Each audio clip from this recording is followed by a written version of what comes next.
દર્શક મિત્રો, વડોદરા એક્શન ન્યૂઝમાં આપનું સ્વાગત છે। જોઈએ આજના સમાચાર।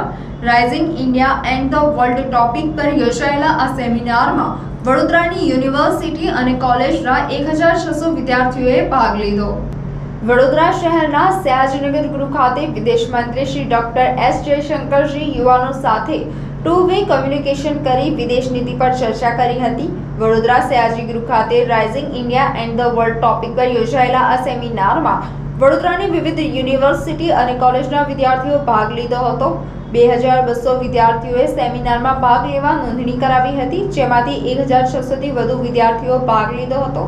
આ કાર્યક્રમમાં રાજ્યના મંત્રી શ્રી જગદીશભાઈ વિશ્વકર્મા, રાજ્યના મંત્રી મનીષાબેન વકીલ, પ્રદેશ મહામંત્રી શ્રી ભાર્ગવભાઈ ભટ્ટ, શહેર અધ્યક્ષ ડોક્ટર વિજયભાઈ શાહ, सांसद रंजनबेन भट्ट, मेयर केवलभाई रोकड़िया, धारासभ्य जितेन्द्रभाई सुखड़िया, धारासभ्य सीमाबेन मोहिले, युवा बोर्डना प्रदेश संयोजक कौशल दवे, कलेक्टर, पोलीस कमिश्नर तथा विद्यार्थीओ उपस्थित रह्या हता। स्वामी विवेकानंद गुजरात राज्य युवा बोर्ड द्वारा समग्र कार्यक्रमનું आयोजन कराયું હતું। हमारे साथ 53 राजदूत और उनके कुछ लोगों जो हैं उनके हस्बैंड या वाइफ भी आए थे साथ। और हमारी कोशिश ये थी कि उनको इस समय में गुजरात का एक्सपीरियंस मिले, क्योंकि नवरात्र का समय जो है वो उनके लिए माने ये तो दुनिया में मशहूर है। तो आज शाम दिन में तो वो लक्ष्मी विलास महल देखने गए थे। राजा रवि वर्मा के पेंटिंग्स जो हैं उनके लिए उन्होंने वो वहाँ म्यूज़ियम में गए थे। शाम को वो गरबा प्रोग्राम में जाएंगे और कल वो केवड़िया जाएंगे, एकता नगर जाएंगे और उनका वहाँ कार्यक्रम है। और इसमें हमारी कोशिश है कि वो जो दुनिया के राजदूत जो भारत में जो दिल्ली में जो रहते हैं वो भारत को ठीक तरह समझें, और इसके लिए उनका अलग अलग स्टेट्स में जाना जो है बहुत ज़रूरी है। कोविड के समय में ये पिछले 2 साल में लोग जा नहीं पाए, तो ये थोड़े गैप के बाद ये ट्रिप्स ऐसे हो रहे हैं। मैंने सोचा कि गुजरात के प्रतिनिधि होते मैं सबसे पहले उनको गुजरात ही ले आऊँ, और वैसे कुछ और भी स्टेट्स आगे तो और भी अलग अलग स्टेट्स वो जाएंगे। तो ये बहुत खुशी की बात है क्योंकि बहुत सब आए हैं यहाँ, और मुझे बिल्कुल विश्वास है कि यहाँ जो परिवर्तन जो हुआ है वो खुद अपने आँखों से देखें, और जो एकता नगर का मैसेज जो है वो भी वो वापस दिल्ली ले जाए। तो ये है। और यहाँ तो बातचीत जो यहाँ जो इंटरेक्शन जो हुआ आपने तो सुन ही लिया था। तो मैं तो मेरे लिए बहुत खुशी की बात है कि आजकल देश में विदेश नीति और जो मोदी सरकार की जो उपलब्धियाँ जो हैं, देश के बाहर जो उपलब्धियाँ जो हैं उसके बारे में खासकर जो नई पीढ़ी जो है उनको इसके बारे में कितनी रुचि है, उनका कितना उत्साह है, ये देखने के लिए मुझे खुद मिला कि आपने देखा होगा कि पूरा हॉल भरा हुआ था।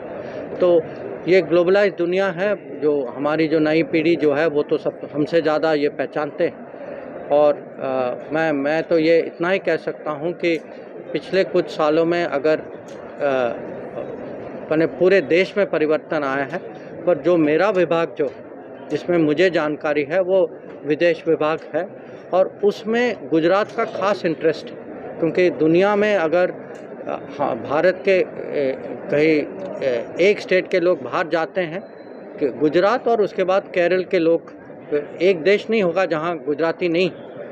और जो तो जब हम बाहर की बात करते हैं एक किस्म से हम गुजरातियों की जो देखभाल जो है उसके से हम यहाँ देश के अंदर योजना बनाते हैं, जो वही सोच जो है वो देश के बाहर भी ले जाते हैं। और हमारी कोशिश है कि कोई भी कहीं भी मुसीबत में हो, किसी का भी हमारे नागरिक उनका कुछ परेशानी में हो, उनका कोई कुछ हित है, उनका कुछ वहाँ इंटरेस्ट है, तो उनको पूरा समर्थन मिलेगा।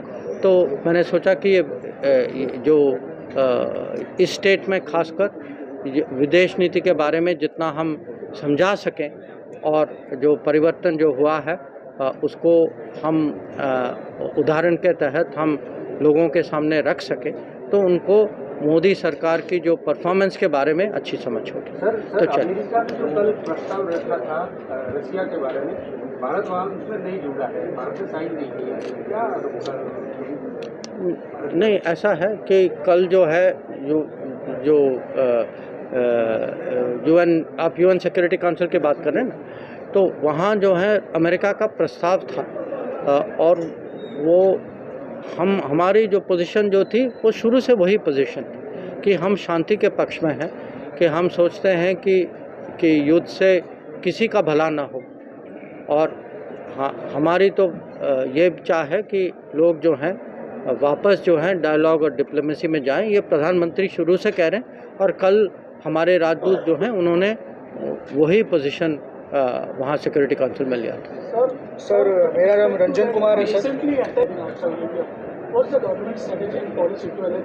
See, Indian government is very clear that the interests of Indians and people of Indian origin is very close to us. Of course, legally, Indian nationals are of higher importance. So, wherever there is such a situation, we have spoken up and we have tried to work with governments concerned. So, chaliye.